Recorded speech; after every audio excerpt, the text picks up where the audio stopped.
Hello, my name's Kerry. I'm a 35-year-old woman who's been through a lot these last few years thanks to my no good ex-husband. Thankfully, I never have to deal with him again, but I do want to share my story with whoever's willing to listen. I met my ex-husband Cooper when we were in college. We attended a community college because neither of us had the funds to go to a better university, and neither of us came from wealthy families.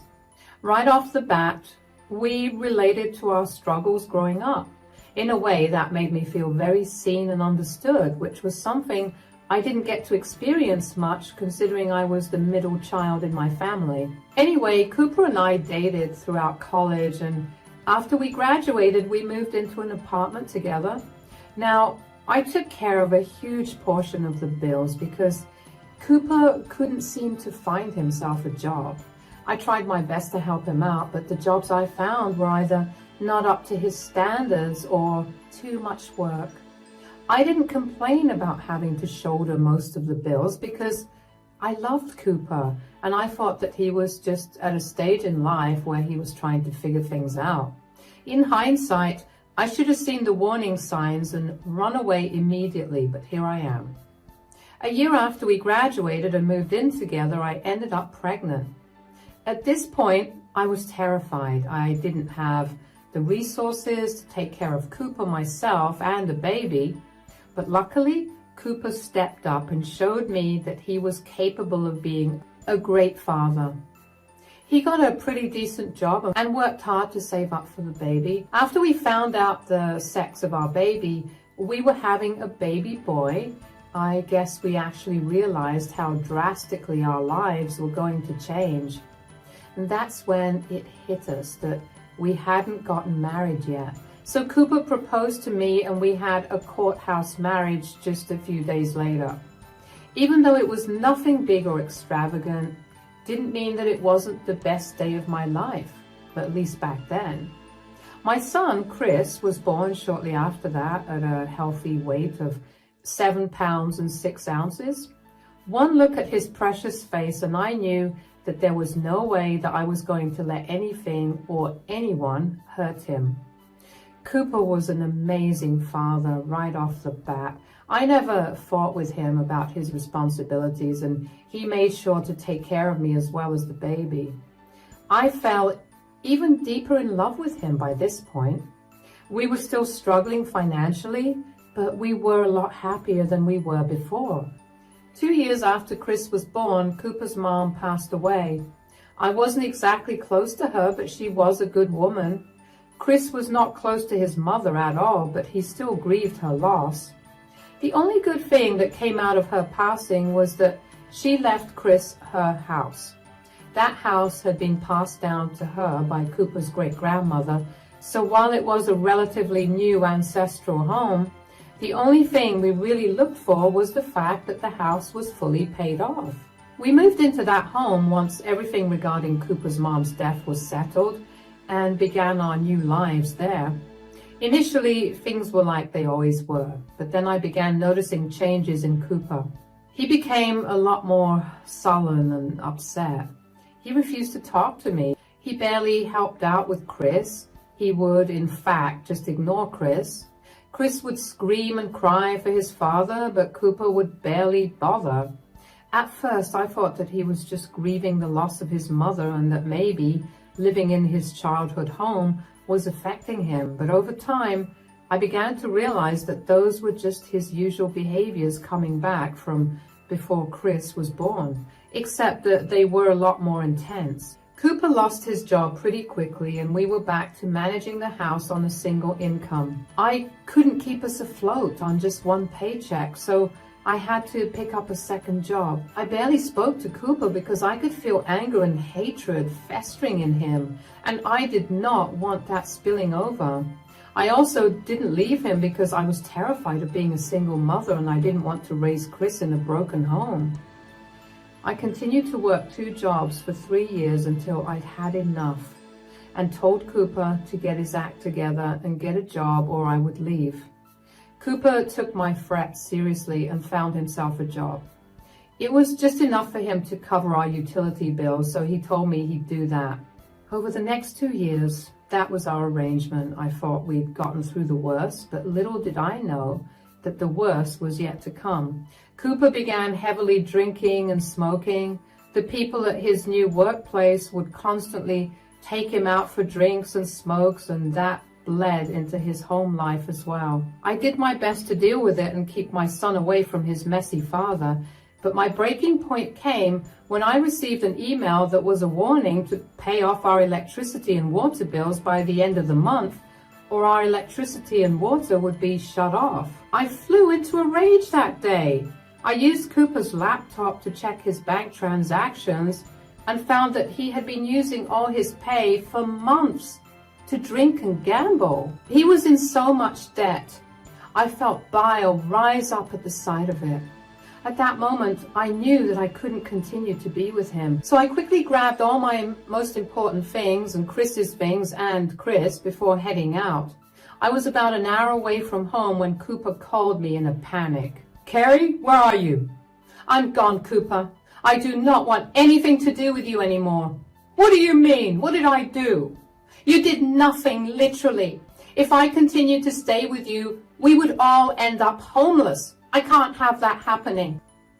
"What are you even talking about?"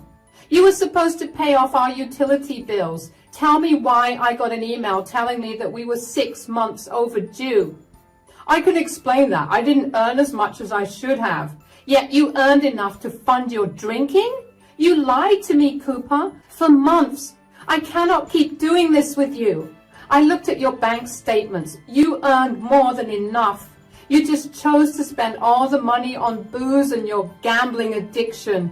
I cannot let you destroy mine and our son's lives like that. You can't just up and leave one day. Where is Chris?" "He's safe with me." "You can't keep me away from my son that way." "Yes, I can.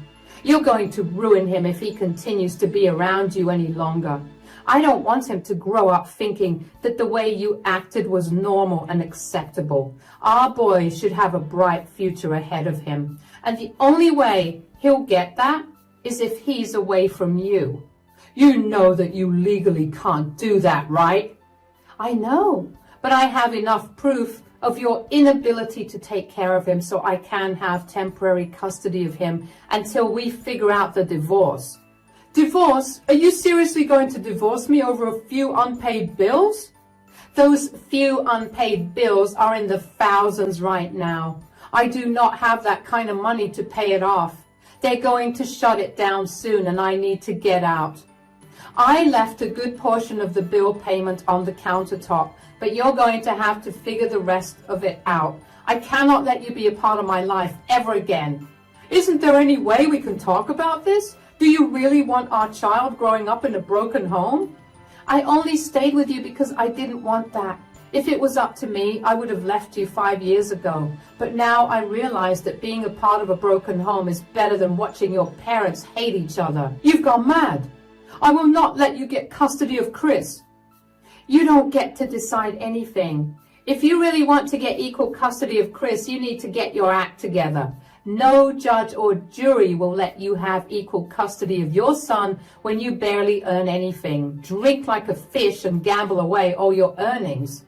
Just you wait. I'm going to win custody of Chris and then I'm going to make your life miserable.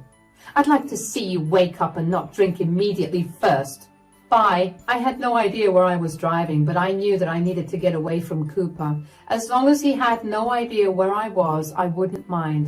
I ended up calling a friend who was more than happy to let me put up at her place for as long as I needed to get back on my feet.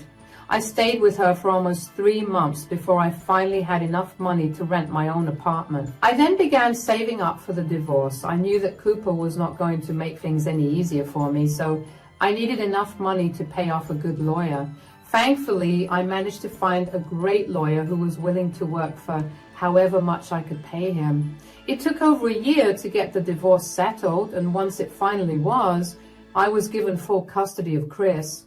Cooper had no financial stability and had a history of drinking and gambling, none of which is a stable environment for a child.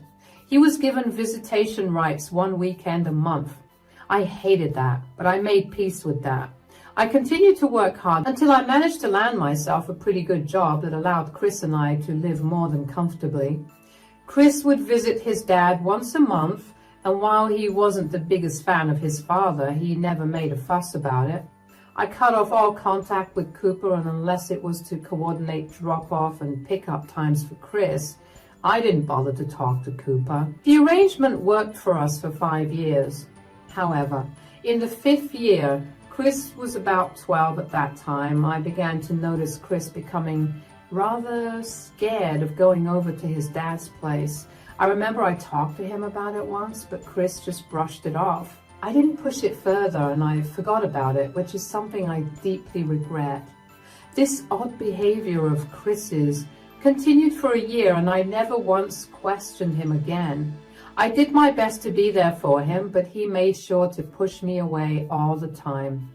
One particular weekend, I dropped Chris off at his father's at around 5 in the evening. However, at midnight, I heard loud bangs on my front door. I was terrified, but one look at my Ring camera and I felt better. It was Chris. That ease was quickly washed away with worry about why he was at my place at that hour instead of his father's. I was even more alarmed when Chris lifted his head and I saw that he was crying. "Chris, sweetie, what are you doing here? Where's your father?" "Mom, oh my God, why are you crying? Are you hurt?"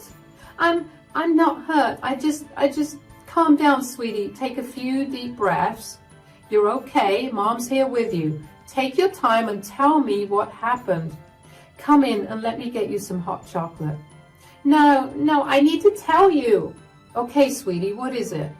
Please don't leave me alone with Dad again. What? Why? Did he do something to you? Mom, please don't be mad at me, but every time I went over to Dad's place, he would hit me. Look at my arms and legs. What? Oh my God, my darling. I could never be mad at you. Why did you not tell me though?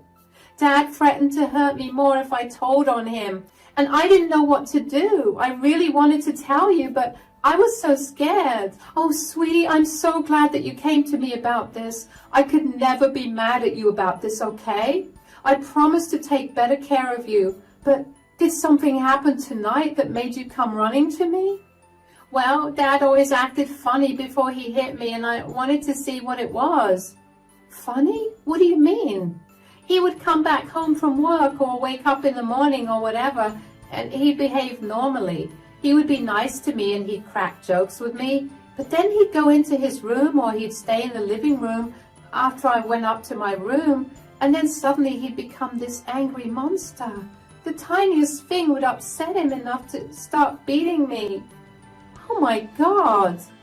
Yes, so I decided to figure out what was wrong with him. I mean, his mood was shifting so fast that I knew that something must have been upsetting him.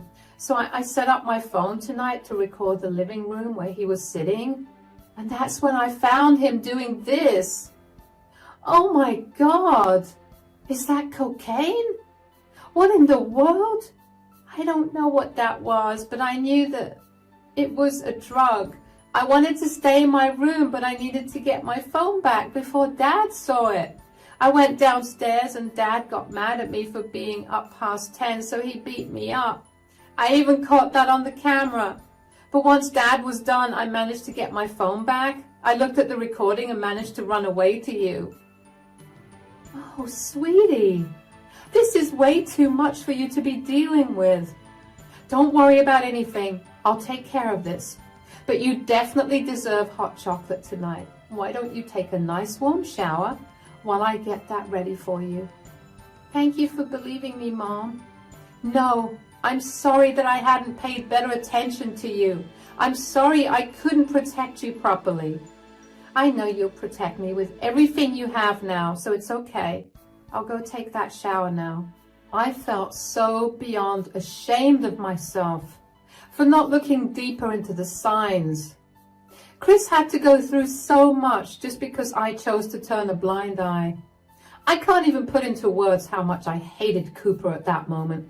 I wanted to go over to his place and rip him to shreds, but I knew that the right thing to do was to inform the authorities about Cooper's behavior and his drug use. Honestly, I would love to say that Cooper using drugs came as a shock to me, but it really did not. It seemed like a natural step after watching him use alcohol until he could barely stay up. I just hated that he put Chris in the middle of it all. After I made sure that Chris was doing better, I called the cops and explained my situation to them. I tried to get more information out of Chris just to make sure that I hadn't missed out on any important information, but Chris had nothing else to say. 15 minutes after I made the call, there was a knock on my door. There were 2 police officers standing there. I had Chris go up to his bedroom so I could talk to the officers. Hi, ma'am. I'm Officer Calvin, and this is my partner, Officer Damon. You called 911 about an emergency? Yes, my son. He was supposed to be at his father's house this weekend, but he ran away and came back here. When I asked him why, he told me that his father had been hitting him after doing drugs. I have no idea what kind of drugs, but they were definitely drugs. Are you sure they were drugs, ma'am? And how do you know that drugs were involved in this? You and your son's father are divorced, right? How long has it been, and how old was your son at that time? Yes, my son's father and I got divorced 5 years ago. My son Chris was 7 years old at that time. And before you think about it, no, my son did not make up those stories. He showed me video evidence. He secretly recorded his father doing the drugs before his father hit him. All right, can we see your son in the video? Of course. Chris, could you come down for a few minutes, sweetie? Yes, Mom. You called? Who are they? Sweetie, I called the police. I feel like they are the best ones to take care of this situation. They wanted to talk to you and to see the video you showed me. Oh yeah, of course. Here's the video that I took. That's your father? Yes, sir. When did you take this video? Just a few hours ago. How long has he been abusing you? And do you have any idea about how long he's been using drugs? Dad was granted custody rights only 2 years ago, but he was good to me then. The abuse only started a year and a half ago, and I noticed his odd behavior around then. So I guess he's been using drugs for a year and a half, but I can't be entirely certain. Well, we have some concerning news for you two. We've actually been looking into this man for a while now. I don't understand. What do you mean? For weeks now, we've been getting complaints regarding noises and late-night rendezvous at his place. Rendezvous?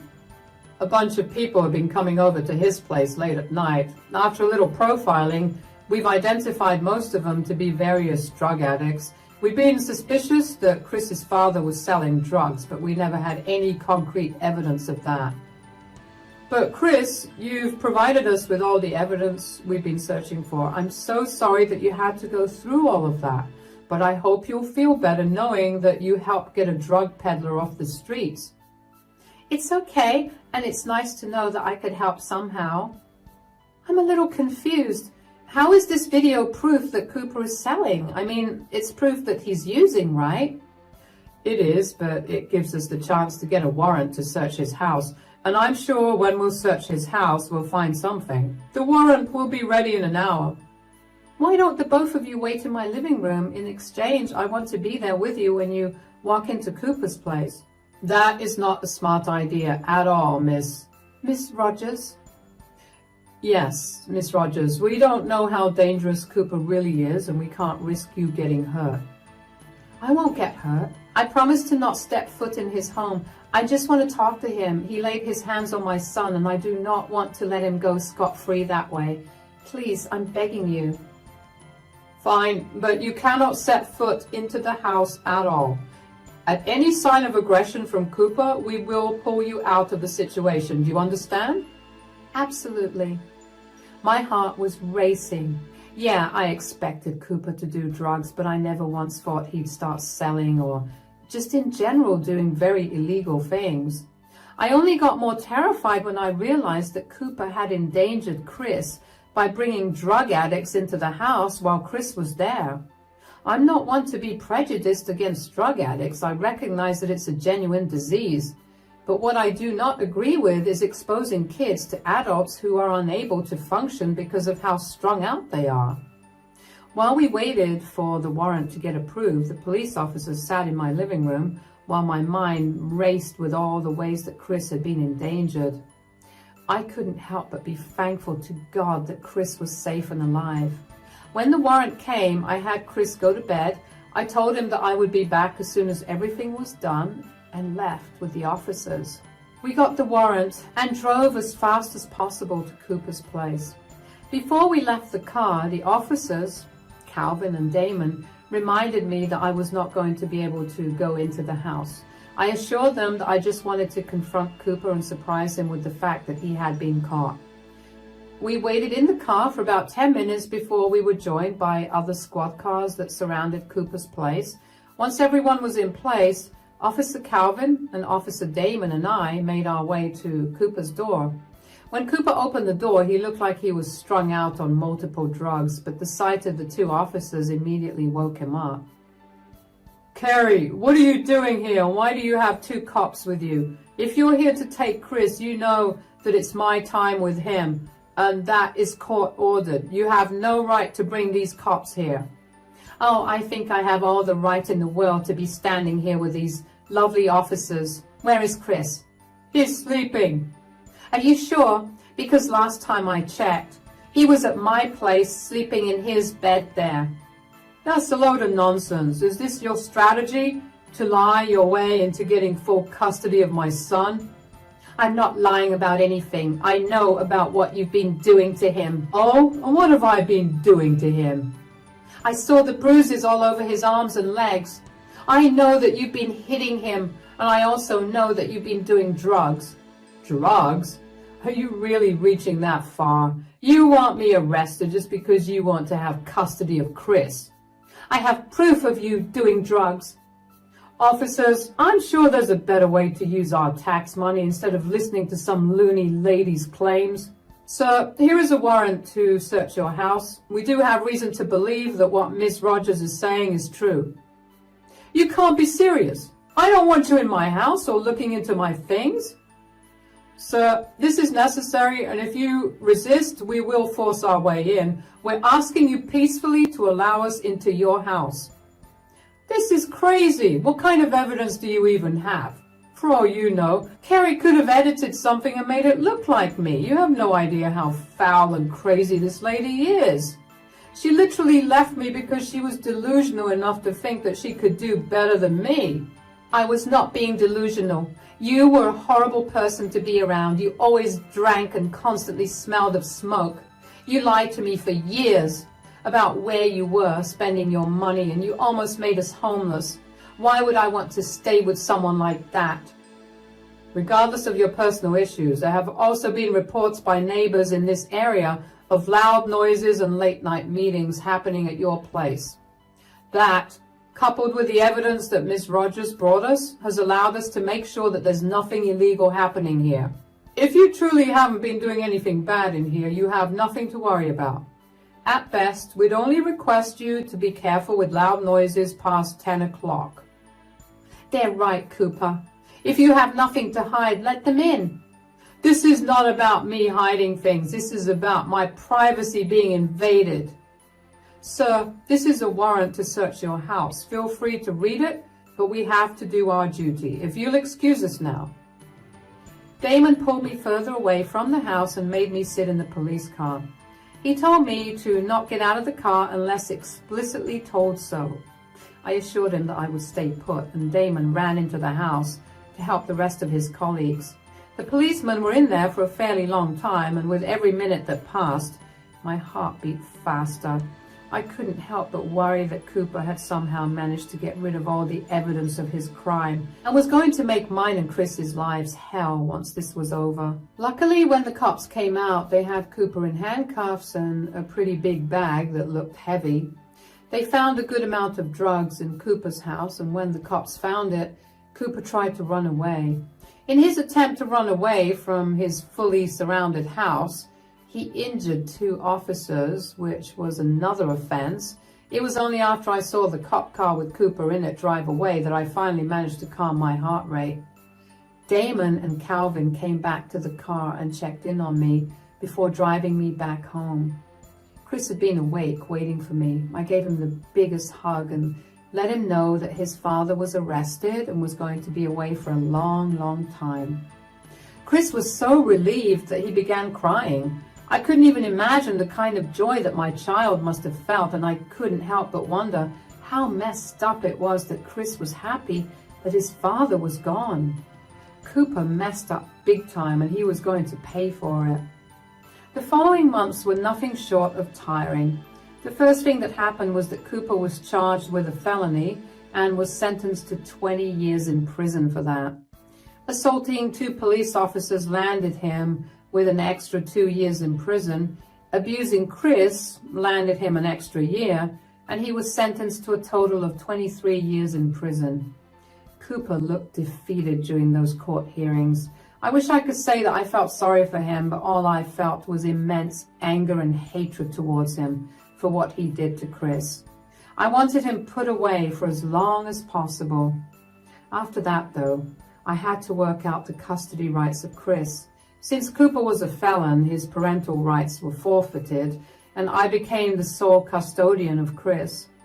Chris and I were beyond ecstatic about it, and we even went to Chris's favorite restaurant to celebrate that. Other than having his parental rights revoked, Cooper's home was also taken in by the government because of his surmounting loans. Cooper was going to have a rough time when he came out of prison, and I couldn't have been happier about that. I made sure to put Chris into therapy, even though he told me almost 1,000,000 times that he was doing completely fine. I still wanted to double check. Besides, there's nothing wrong with a regular therapy appointment. Chris has only been thriving since I've gotten full custody of him, and I feel like I'm the happiest person alive because of it. It'll be a while before I stop being so overprotective of Chris, but I've put myself into therapy too, so I'll work through it. All that's left for Chris and I to do now is to live our lives the best way that we can. Thanks for listening.